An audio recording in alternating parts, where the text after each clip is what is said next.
includes Chinatown. It's clear this council, for some reason, thinks that Chinatown is separate from the other districts. That's why it's been taken out of the local area planning process. But I digress, because although these are important issues, I want to speak about identity. First, you have to know that Saltwater City, Chinatown, Vancouver, has been and was a low-income community.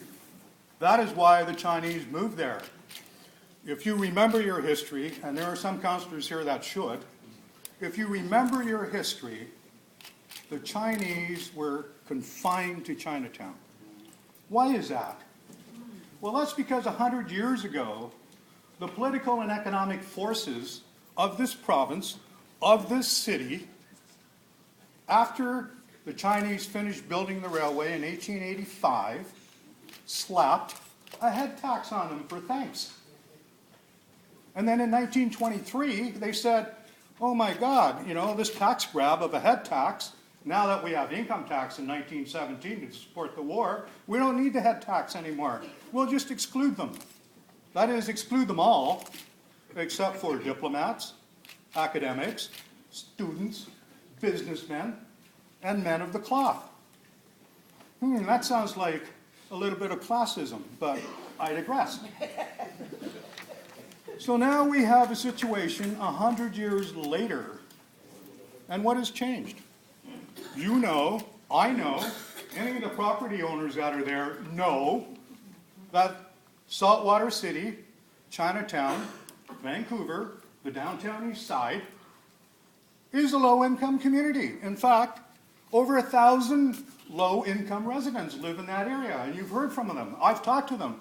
You know, I have been going through some of these places. I have talked to almost 100 people that live in the downtown east side, and particularly Chinatown. Not one of them, not a single one, has ever told me that they were involved in any consultations here. And I tell you, I've been going down to Chinatown a lot. I know what's going on down there. I went to a historical area town hall at the Carnegie Center put on by DERA and CCAP. The problem is that what you have is a group of people who are now, 100 years later, doing the same thing that happened to my forebears. They're using their political power. They're using their economic entitlement. Why? Well, obvious, to make more money. I mean, the higher the towers go, the more money you make. It's pretty simple. And now they have a council. Now, correct me if I'm wrong, but I think 9 out of the 11 decision makers that are here that are going to make this decision take money from developers. And not just a little bit of money, but a whole shitload of money. So we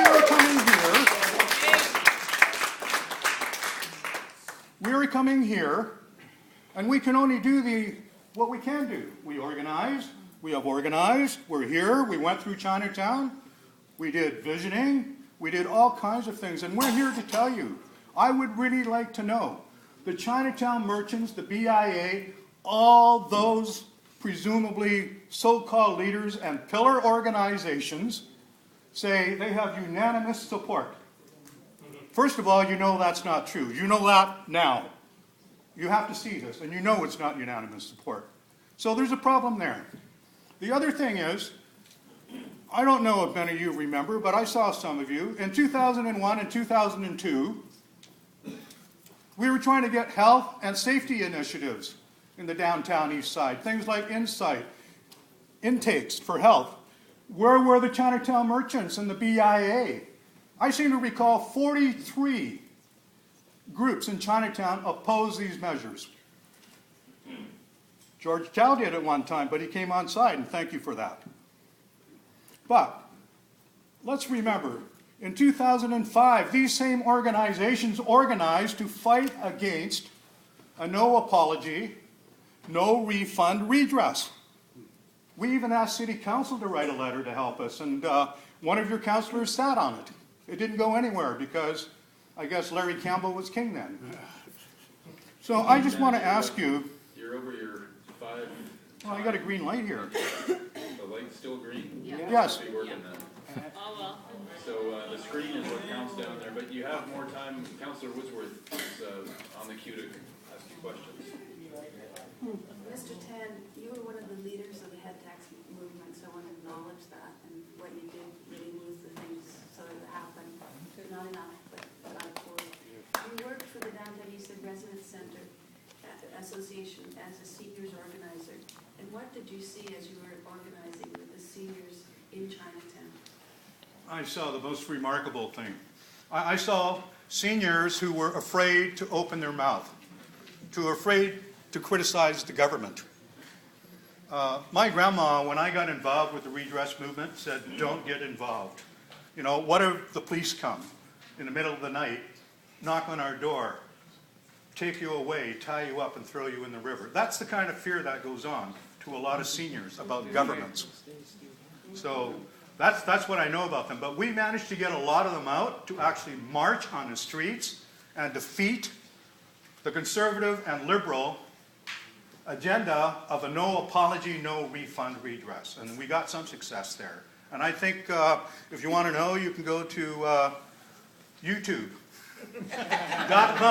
the Activist Network, and it's all there. So these same seniors that you were working with, what do they need? They need some understanding, I think. They need to feel like what they feel and want, you care about. They need to feel that they are part of something larger. And that part of larger are the people, the seniors that go to the Chinese Carnegie Center and mix. There is integration going on. It's going to take a long process. But you've got to remember some of these seniors don't speak English that well. Some of them are illiterate. And these are the people, I believe, that the Chinatown BIA and merchants have said support them. I haven't heard any of that support. And I can only ask, for council and mayor, why don't you ask some of these proponents of the high-rises, of the condos? Why don't you ask if they have residents in Chinatown that will come out and support them, that live there, not own land there, but live there? I mean, we are talking about residents that are low income, that are waiting for you to make a decision, and they're not sure how it's going to impact. Can you imagine the kind of fear that, oh my goodness, my rent's going to go up, the stores that I'm going to shop in aren't going to be there anymore? That's what I'm hearing. Mm-hmm. Thank you. Thank you, Mr. Chairman.